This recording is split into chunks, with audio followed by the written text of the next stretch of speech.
السلام علیکم ورحمۃ اللہ وبرکاتہ۔ الحمدللہ رب العالمین والصلاة والسلام علی سید المرسلین۔ میرے اسلامی بھائیوں اور میری اسلامی بہنوں، آپ دیکھ رہے ہیں آفیشیل قادری شریف چینل۔ آج میں آپ کو شریعت کے 7 احکام کے بارے میں بتانے والا ہوں۔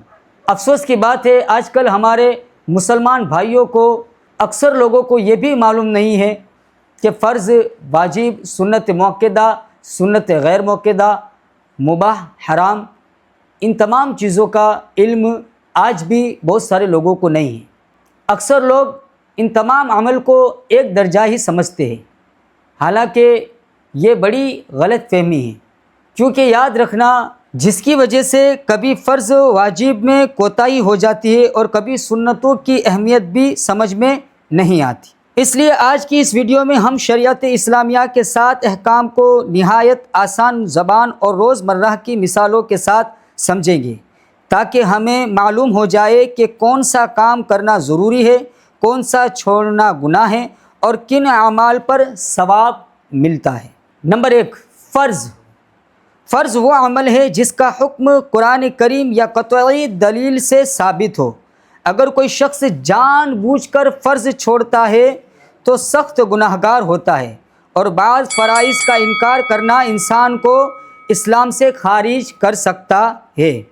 مثال ہے 5 وقت کی نماز، رمضان کے روزے، زکوٰۃ صاحب نصاب پر، حج استطاعت ہونے پر۔ یاد رکھے، فرض ادا کرنے پر بہت بڑا ثواب ہے اور بلا عذر چھوڑنے پر سخت گناہ ہے۔ نمبر 2، واجب۔ واجب وہ عمل ہے جس کا کرنا ضروری ہے، لیکن اس کا درجہ فرض سے ایک درجہ کم ہے۔ اگر کوئی جان بوجھ کر واجب چھوڑ دے تو گناہگار ہوتا ہے۔ مثال ہے نماز وتر، عید الفطر، عید الاضحیٰ کی نماز، جہاں لازم ہو سجدہ سہو کرے۔ یاد رکھے، واجب ادا کرنے پر ثواب ہے، بلا عذر چھوڑنے پر گناہ ہے۔ نمبر 3، سنت مؤکدہ۔ سنت مؤکدہ وہ عمل ہے جسے حضور اکرم صلی اللہ علیہ وآلہ وسلم نے ہمیشہ یا اکثر اوقات پابندی سے ادا فرمایا۔ اگر کبھی رہ جائے تو گناہ نہیں، لیکن بلا عذر ہمیشہ چھوڑنے کی عادت بنانا قابل ملامت ہے اور گناہ کا اندیشہ ہے۔ مثال ہے فجر کی 2 سنتیں، ظہر سے پہلے 4 سنتیں، اذان کا جواب دینا۔ نمبر 4، سنت غیر مؤکدہ۔ یہ وہ سنت ہے جسے حضور اکرم صلی اللہ علیہ وآلہ وسلم نے کبھی ادا فرمایا اور کبھی ترک بھی فرمایا۔ اسے کرنے پر ثواب ملتا ہے، لیکن نہ کرنے پر گناہ نہیں ہوتا۔ مثال عصر سے پہلے 4 رکعت، عشاء سے پہلے 4 رکعت۔ نمبر 5، مستحب۔ مستحب وہ عمل ہے جسے کرنا پسندیدہ ہے۔ یاد رکھے، مستحب وہ عمل ہے جسے کرنا پسندیدہ ہے، کرنے پر ثواب ہے، لیکن نہ کرنے پر کوئی گناہ نہیں ہے۔ مثال مسواک کرنا، خوشبو لگانا، سفید لباس پہننا، سلام میں پہل کرنا۔ نمبر 6، مباح۔ مباح وہ کام ہے جس کے کرنے اور نہ کرنے دونوں کی اجازت ہے۔ مباح وہ کام ہے جس کے کرنے اور نہ کرنے دونوں کی اجازت ہے۔ اس پر نہ ثواب ہے نہ گناہ ہے، البتہ اگر اچھی نیت سے کیا جائے تو ثواب بھی مل سکتا ہے۔ مثال حلال کھانا کھانا، جائز لباس پہننا، کسی جائز مقصد کے لیے سفر کرنا۔ نمبر 7، حرام۔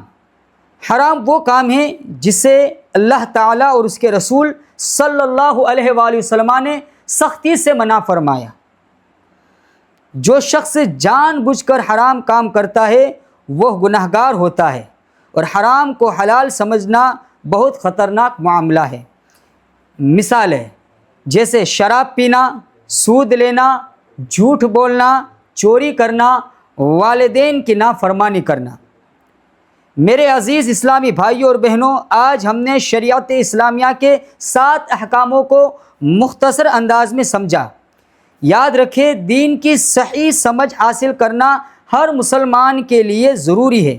جب ہمیں یہ معلوم ہوگا کہ کون سا عمل فرض ہے، کون سا واجب، کون سی سنت ہے، کون سا کام حرام ہے، تبھی ہم اللہ تعالیٰ کی صحیح عبادت کر سکیں گے۔ اس لیے ہمیشہ مستند علماء اہل سنت کی رہنمائی میں دین سیکھے، معتبر دینی کتابوں کا مطالعہ کرے اور جو علم حاصل ہوا اس پر خود بھی عمل کرے اور دوسروں تک بھی پہنچائے۔ اگر یہ ویڈیو آپ کے لیے مفید رہی تو اسے اپنے دوستوں اور رشتہ داروں تک ضرور شیئر کریں تاکہ صحیح دینی معلومات زیادہ سے زیادہ لوگوں تک پہنچ سکے۔ ویڈیو کو لائک کریں، اپنی رائے کمنٹ میں ضرور لکھیں اور ایسے مستند اسلامی معلومات کے لیے آفیشیل قادری شریف چینل کو سبسکرائب کرنا نہ بھولیں۔ دعاؤں میں یاد رکھیں۔